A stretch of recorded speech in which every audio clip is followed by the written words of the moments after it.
Our mission in Afghanistan was never supposed to have been nation building. It was never supposed to be creating a unified, centralized democracy. Our only vital national interest in Afghanistan remains today what it has always been: preventing a terrorist attack on America's homeland. I've argued for many years that our mission should be narrowly focused on counterterrorism, not counterinsurgency or nation building. That's why we're still there. We were clear-eyed about the risks. We planned for every contingency, but I always promised the American people that I would be straight with you. The truth is, this did unfold more quickly than we had anticipated. So what's happened? Afghanistan political leaders gave up and fled the country. The Afghan military collapsed, sometime without trying to fight. If anything, the developments of the past week reinforced that ending U.S. military involvement in Afghanistan now was the right decision. We gave them every chance to determine their own future. What we could not provide them was the will to fight for that future. There's some very brave and capable Afghan special forces units and soldiers.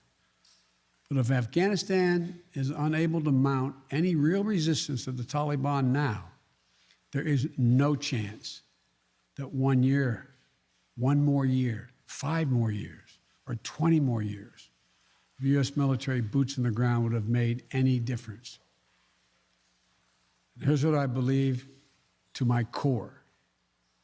It is wrong to order American troops to step up when Afghanistan's own armed forces would not. The political leaders of Afghanistan were unable to come together for the good of their people, unable to negotiate for the future of their country when the chips were down. They would never have done so while U.S. troops remained in Afghanistan, bearing the brunt of the fighting for them. When I came into office, I inherited a deal that President Trump negotiated with the Taliban. Under his agreement, U.S. forces would be out of Afghanistan by May 1, 2021, just a little over 3 months after I took office. The choice I had to make as your president was either to follow through on that agreement or be prepared to go back to fighting the Taliban in the middle of the spring fighting season. When I hosted President Ghani and Chairman Abdullah at the White House in June, and again when I spoke by phone to Ghani in July, we had very frank conversations. We talked about how Afghanistan should prepare to fight their civil wars after the U.S. military departed. I also urged them to engage in diplomacy, to seek a political settlement with the Taliban. This advice was flatly refused. Mr. Ghani insisted the Afghan forces would fight, but obviously he was wrong. I will not repeat the mistakes we've made in the past. Mistake of staying and fighting indefinitely in a conflict that is not in the national interest of the United States, of doubling down on a civil war in a foreign country, of attempting to remake a country through the endless military deployments of U.S. forces. Those are the mistakes we cannot continue to repeat because we have significant vital interest in the world that we cannot afford to ignore. We will defend our people with devastating force if necessary. Our current military mission will be short in time, limited in scope, and focused in its objectives. Get our people and our allies as safely as quickly as possible.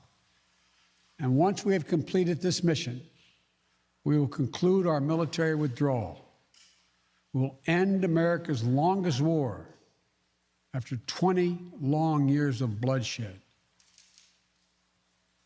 The events we're seeing now are sadly proof that no amount of military force would ever deliver a stable, united, secure Afghanistan. What's happening now could just as easily happen 5 years ago, or 15 years in the future. You have to be honest. I will not mislead the American people by claiming that just a little more time in Afghanistan will make all the difference.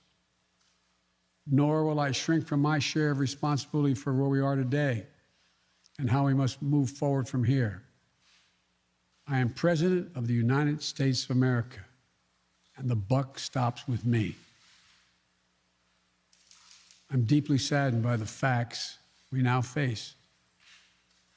But I do not regret my decision to end America's warfighting in Afghanistan and maintain a laser focus on our counterterrorism missions there and other parts of the world.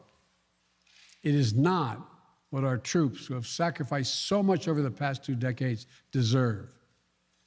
I made a commitment to the American people when I ran for president that I would bring America's military involvement in Afghanistan to an end. While it's been hard and messy, and yes, far from perfect, I've honored that commitment.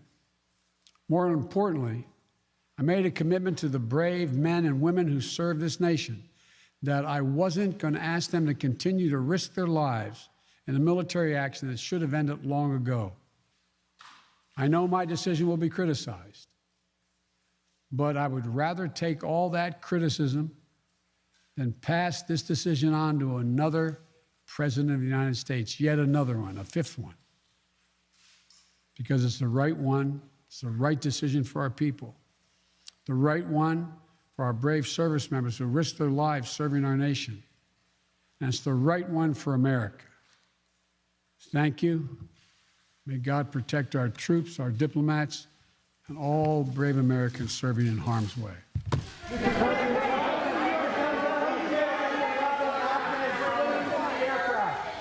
Mr. President, what do you make of the Afghans clinging to the aircraft?